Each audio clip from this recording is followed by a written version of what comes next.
என் அன்பு தமிழ் சொந்தங்களுக்கு வணக்கம். வெஜ் அண்ட் நான்வெஜ் சேனலில் இன்றைக்கி நம்ம பீட்ரூட் சட்னி எப்படி பண்ணுறதுன்னு பார்க்கலாம். இது வரைக்கும் என் சேனலை சப்ஸ்கிரைப் பண்ணாமல் இருந்தால் இந்த ரெட் கலர் சப்ஸ்கிரைப் பட்டனை கிளிக் பண்ணுங்கள். மறக்காமல் இந்த பெல் சிம்பிளையும் கிளிக் பண்ணுங்கள். என் ரெசிபி உங்களுக்கு தேடி வரும். அதுக்கு ஒரு பேன் வச்சு ஃபஸ்ட் கொஞ்சம் இன்க்ரீடியன்ஸை ட்ரை ரோஸ்ட் பண்ணிக்கலாம். 1.5 டீஸ்பூன் அளவுக்கு கடலைப்பருப்பு,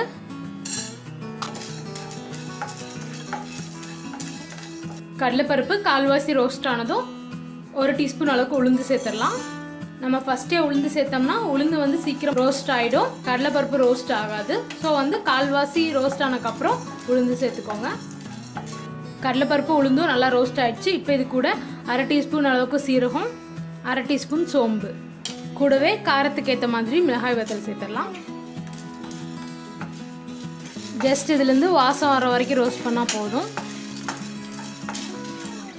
நல்லா வாசனை வர ஆரம்பிச்சிருச்சு. இப்போ நம்ம அடுப்பை ஆஃப் பண்ணிடலாம். இதை எடுத்து ஒரு பிளேட்டுக்கு ட்ரான்ஸ்ஃபர் பண்ணிடலாம். பேன் வச்சு அதில் 2 டீஸ்பூன் அளவுக்கு எண்ணெய் ஊற்றிருக்கேன். எண்ணெய் சூடானதும் ஒரு பீட்ரூட்டை தோல் சீவிட்டு இந்த மாதிரி க்யூபாக கட் பண்ணி வச்சுருக்கேன். இதை சேர்த்துடலாம். எண்ணெயிலேயே இதோட பச்சை வாசனை போகிற வரைக்கும் வதக்கிக்கலாம். உங்களுக்கு விருப்பமாக இருந்தால் நீங்கள் பீட்ரூட்டை துருவி கூட ஆட் பண்ணிக்கலாம். பீட்ரூட்டோட பச்சை வாசனைலாம் போய் நல்லா வதங்கிடுச்சு.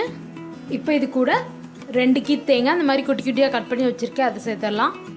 கூடவே ஒரு சின்ன பீஸ் புளி, தேவையான அளவுக்கு உப்பு,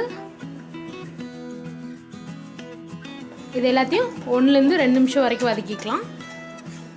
தேங்காவை அதிக நேரம் வதக்க வேண்டிய அவசியம் இல்லை. 2 நிமிஷம் ஆயிடுச்சு. இப்போ நம்ம அடுப்பை ஆஃப் பண்ணிடலாம்.